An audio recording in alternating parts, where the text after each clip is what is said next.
Buenas tardes, profesor. Mi nombre es Elian Jesús Félix Barrones, de IM51, y esta es la tarea 3.1. Es una presentación acerca de las máquinas de estados finitos. ¿Ok? Vamos a iniciar con la exposición, empezando primero por la introducción. ¿En qué consisten, no? Las máquinas de estados finitos las podemos entender al final como un concepto abstracto de la implementación de un sistema. ¿Ok? Ya veríamos que tiene ciertas características, pero hay que quedarnos claro con esto, ¿no? Son modelos computacionales que representan procesos importantes secuenciales, ¿ok? Se utiliza muchísimo para la programación, para el desarrollo de algoritmos y este tipo de estructuras lógicas, ¿ok? Empecemos con los conceptos básicos. Lo primero que hay que entender acerca de un diagrama, una máquina de estado finito, es el hecho de que trabaja con conjuntos, conjuntos en las entradas, conjuntos en las salidas, así como el conjunto de estados. ¿Ok?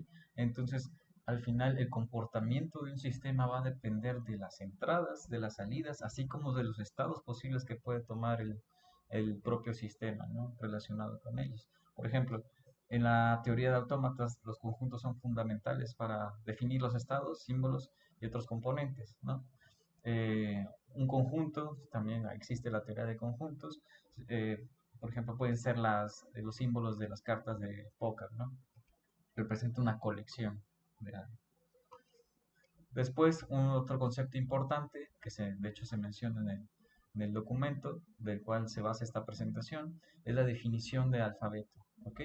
Un alfabeto, dice, la definición que podemos tomar es representado comúnmente es un conjunto finito de símbolos utilizados para construir cadenas o palabras.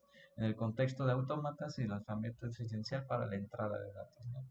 Algo con lo que podemos utilizar mucho en los sistemas digitales, por ejemplo, aquí es el 0 y el 1, y las secuencias que pueden surgir a partir de simplemente estos dos elementos en el alfabeto que utiliza el sistema, claro. Otro concepto importante es la definición del lenguaje, ¿no? En la teoría de autómatas esto se puede entender como un conjunto de cadenas formadas a partir de un alfabeto, como se mencionó antes, de los que acabamos de hablar anteriormente. Cada cadena es una secuencia finita de símbolos que pertenecen al alfabeto. Por ejemplo, si utilizamos un alfabeto que consta de una A y de una B, el lenguaje podría incluir cadenas que tienen esas letras o la combinación de ellas mismas, como A, AB o doble A y una B. Al final esto crea palabras, ¿no?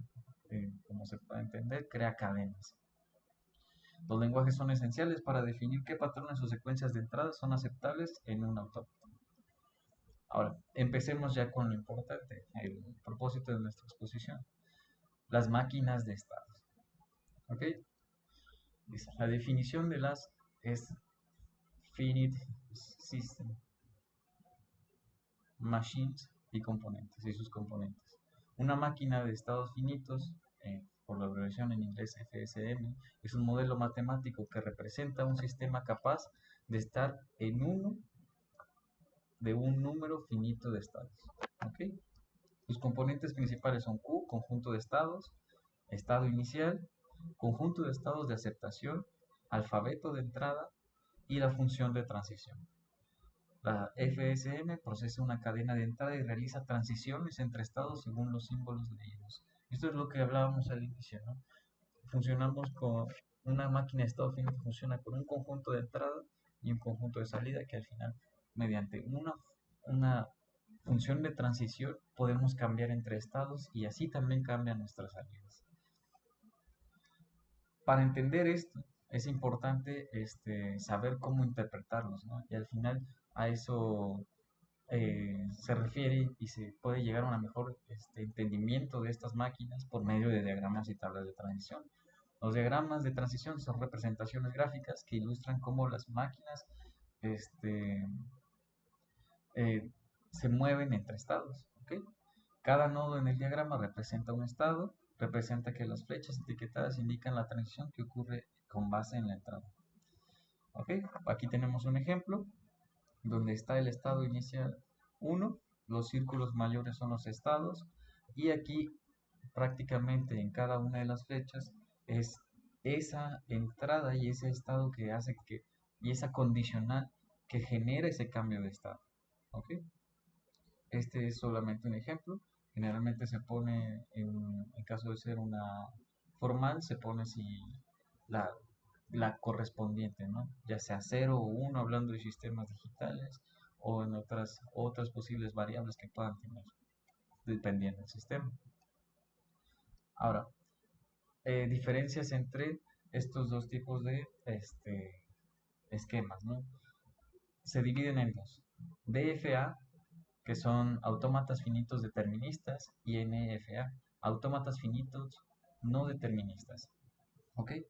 Vamos a hablar de los primeros. Dice, un DFA, ¿ok?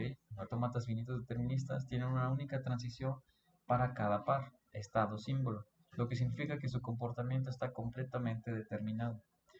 Ahora, en contraparte, ¿ok?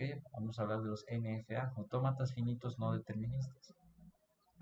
Este último puede tener múltiples transiciones para el mismo par, lo que permite que el autómata persiga varias rutas simultáneamente, aunque son diferentes en su funcionamiento.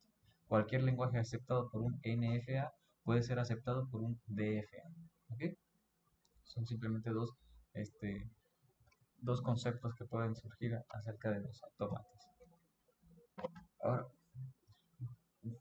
para terminar con la exposición, simplemente hagamos una recapitulación de esta breve exposición, donde hablaremos, por ejemplo, que ya exploramos o llegamos al entendimiento de los conceptos más fundamentales, ¿no? Relacionados con las máquinas de estados finitos, ¿sí? Como eso que fue el alfabeto, un conjunto, ¿no? Eh, incluyendo la definición de estas que me... Ah, y lenguajes. Ahora, también revisamos la importancia de los diagramas y tablas de transición y ya logramos entender un poquito más la diferenciación entre los tipos deterministas y no deterministas, que fue justamente estos últimos que vimos. Estos conceptos nos parecen esenciales en el campo de la computación, evidentemente en sistemas digitales, y tienen aplicaciones prácticas en diseño de compiladores y procesamiento de lenguajes, ¿no? Gracias.